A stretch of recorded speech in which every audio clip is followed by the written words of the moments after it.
interested in prosecuting big names at the time. I think Giuliani, according to the information that I have, I think it's solid, promised a conviction of the Marcoses to the State Department, to the Department of Justice.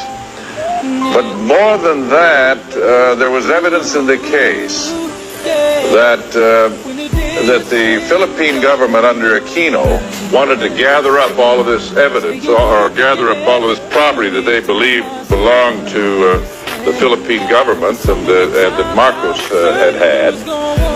And in exchange for that, the United States needed its bases over there. And they entered into what was called the Mutual Legal Assistance Agreement, which was an agreement between these two governments to prosecute the Marcoses.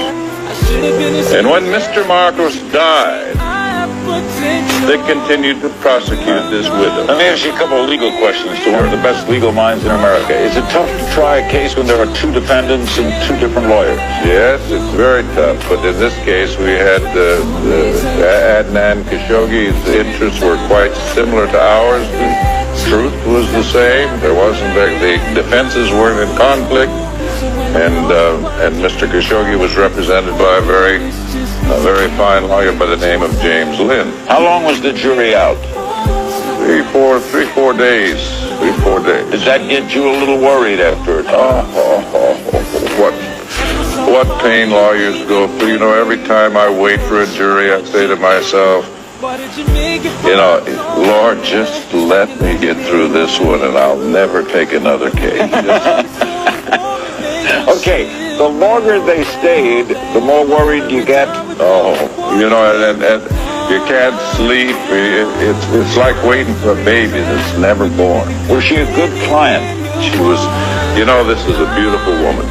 And she was the best client I ever had. Why did she need so many shoes? That was obviously a point that the thought about Imelda was greed.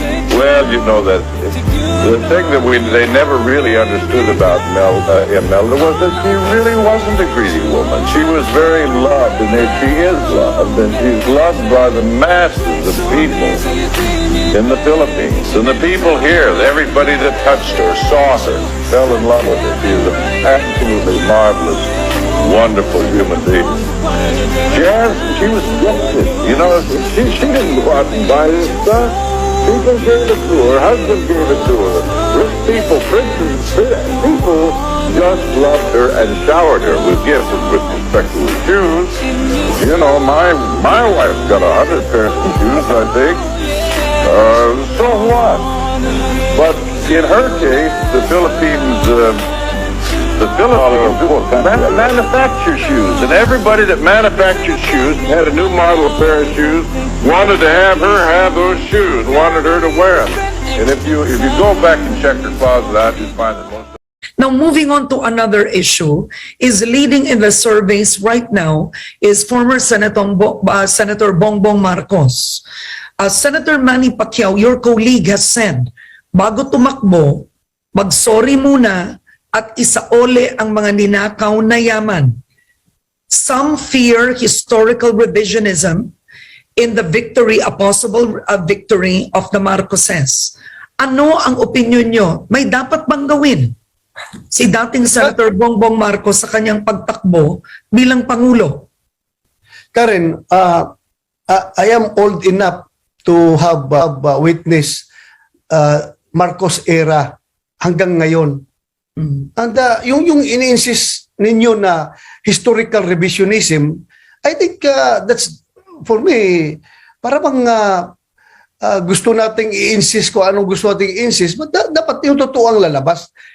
Kung kailangang baguhin yung pag-iisip ng taong bayan dahil may mali na naituro noon, din kailangan baguhin. Pero huwag natin sabihin na nire-revise yung history. Because history is history talaga. Senator, ano po ba ang maling na ituro noon sa pananaw po ninyo? Si Pangulong Marcos ay napakawalang kwentang Pangulo. Ang ganda naman, ang dami naman ang nagawang maganda sa ating bansa. Before siya umalis, we are leading by all indicators dito sa Southeast Asia. After nung umalis si Pangulong Marcos, ano nangyari sa atin?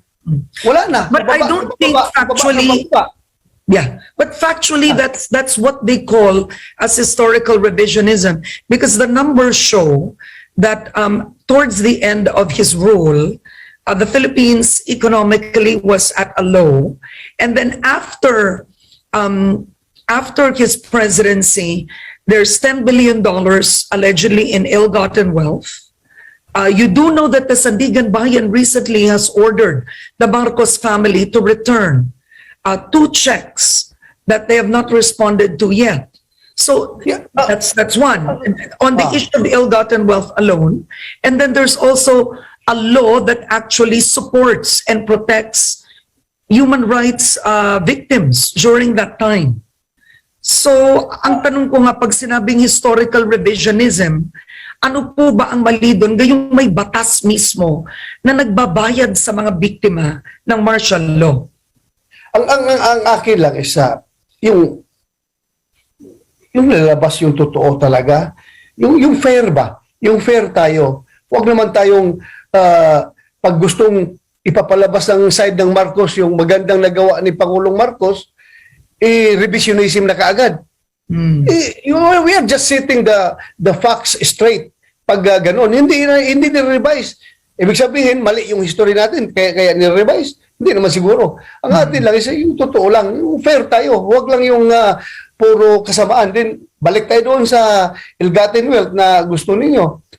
As ako'y Pilipino. Kung talagang pera yan ng taong bayan, ibalik natin yan.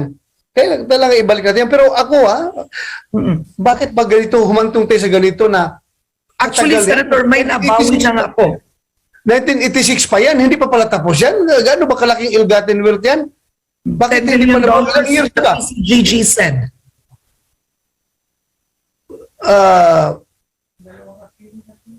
Ilan ba? Ano sabi mo, Karen? Please. The PCGG says $10 billion. $10 billion. That's what the PCGG says, not me. Ganun pala, katagal. Akala ko tapos na yan eh. Bakit? So, siguro moving forward, na panahon. You're making a point, Senator. Gusto nyo fair, both good and the bad. So, ang tanong ko na lang ito to move forward. Should there be recognition from former Senator Bongbong Marcos? Dapat at least mag-sorry siya, kilalanin niya, or for him to acknowledge it? Siguro, i-acknowledge niya kung merong mga yung kamalian na nagawa niya kayang tatay, but hindi siya mag-apologize for doon sa nagawa ng tatay niya dahil ang kasalanan ng anak, ang kasalanan ng tatay, hindi mo kasalanan siguro ng anak. Tama naman, in-acknowledge man nila na they are willing to return all their the wealth that were classified as ill-gotten.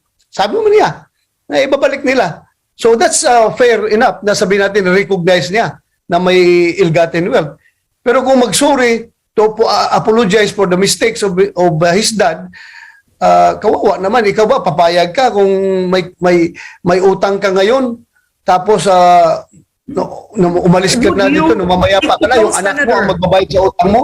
Ha? Tanong ko, would you apologize for the mistakes of your dad? Kung ako, If let's say your father hurt a community that you live in, would you apologize in behalf of your father? nag-apologize ako. Mag-apologize ako. So Ako, you believe he should? Ako, Okay. para sa akin ha. Pero I don't want to ang tawag To push. ano ang tawag to ascribe my own standards to Bongbong Marcos.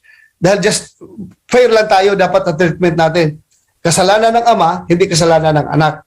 Pero kung nangyari sa akin yan, nakasala yung tatay ko, well, wala mang problema kung mag-apologize ako. Madali lang naman yung gawin.